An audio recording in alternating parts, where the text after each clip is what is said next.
Let's go to Sunday. Bengals at Bills. This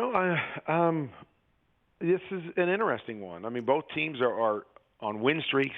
Both teams have dynamic special quarterbacks. Both teams have great playmakers on the outside. They got defenses that can step up and play big in any moment. But if I'm kind of reasoning this thing out, for some reason I'm leaning towards the Bengals here. And just a few weeks ago, before everything happened with DeMar when they were going to play on Monday, I had picked the Bills in that game and thought just Josh Allen and his specialness was going to be able to overcome how good the Bengals were playing. But to me, Josh is such a wild card.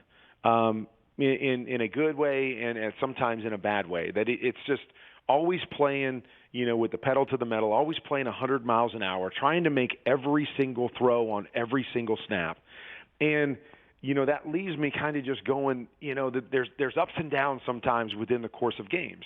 And the Bengals are so steady most of the time. Joe's, pretty steady. Not that he doesn't make mistakes, but that he's pretty steady throughout a game. And that's what you've seen during their run is they're just kind of slow and steady, and they do their thing, and they don't ever panic. And they, very seldom do you see Joe just kind of, hey, I got to make every play and throw the ball up. And so as much as I believe Josh Allen can take over this game and win this game and move on, because we've seen it a million times, I'm just a little concerned about that up and down play. We saw it again last week. They were up, 17 against Miami, and you thought it was going to be a blowout. And then, Josh missed a few things, and they become turnovers instead of just an incomplete pass.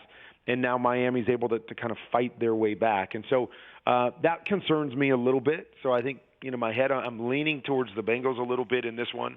But I do think it's a great matchup. I think these quarterbacks will go swing for swing with each other, and it'll be a great football game.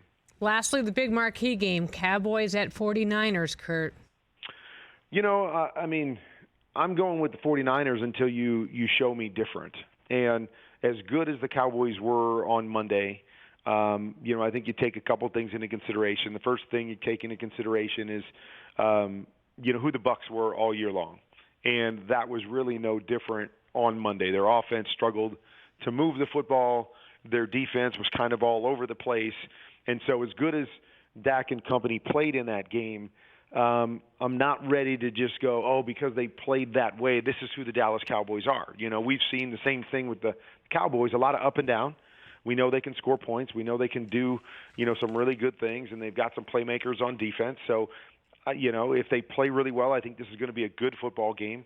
But I'm still going to lean towards the 49ers just because I think they have more ways to beat you, and they don't make as many mistakes on average as the Dallas Cowboys.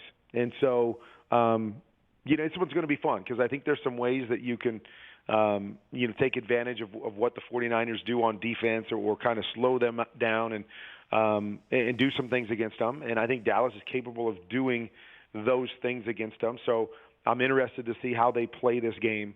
But until you show me you can slow down this 49er team and all their different weapons and what they do on both sides of the ball, I'm going to lean towards the 49ers to win this one. Catch the Rich Eisen Show every single day on the Roku channel, 12 to 3 Eastern, for free.